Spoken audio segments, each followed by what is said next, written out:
வணக்கம். 3 கட்சிகள் முதல்வர் வேட்பாளர் சொல்லியிருக்காங்க. திமுகவை பொறுத்த வரைக்கும் அது ஒரு குடும்ப கட்சி, எல்லாருக்குமே தெரியும். உள்ளே யாருமே நுழைய முடியாது.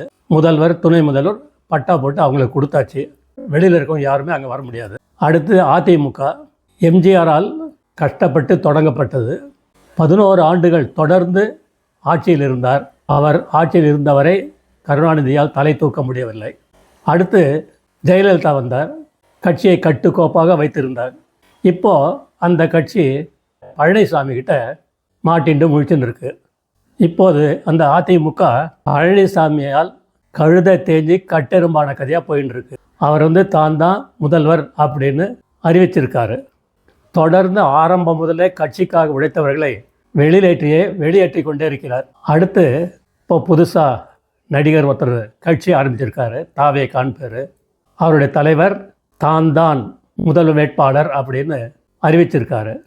அவர் என்ன நினச்சிட்டு இருக்காருன்னா, இன்னும் தான் சினிமா நடிகர் தான் நினச்சிட்டு இருக்காரு.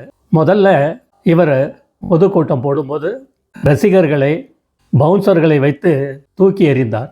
அடுத்து கரூரில் கேட்கவே வேண்டாம், அநியாயமாக 41 ரசிகர்கள் உயிரிழந்தார்கள். சரி, அப்படி தான் இருக்கட்டும். இவர் போய் உடனே துக்கம் விசாரித்தாரா? போகலை. அடையூர் பங்களாவுக்கு ஓடிட்டார். சரி, அதுக்கப்புறமா கரூருக்கு போய் பார்த்தாரான்னா பார்க்கல. துக்கத்தில் ஆழ்ந்துள்ள குடும்பஸ்தர்களை பனையூருக்கு வரையழித்து துக்கம் விசாரித்தார். இவர் என்னென்னா, பங்களாவில் இருந்துட்டே மக்களை சந்திக்காமலேயே முதல்வர் ஆகலாம் அப்படின்னு ஒரு கனவு கண்டுருக்காரு. அது எவ்வளோ தூரம் வெற்றி அடையுன்றது மக்கள் தான் தீர்ப்பளிக்கணும். இப்போது இந்த 3 பேருக்கு நடுவில் இன்னும் ஒருத்தர் இருக்கார், முதல்வருக்கு தகுதியானவர். அவர் வேறு யாரும் இல்லை, முன்னாள் பாஜக தலைவர் அண்ணாமலை அவர்கள் தான்.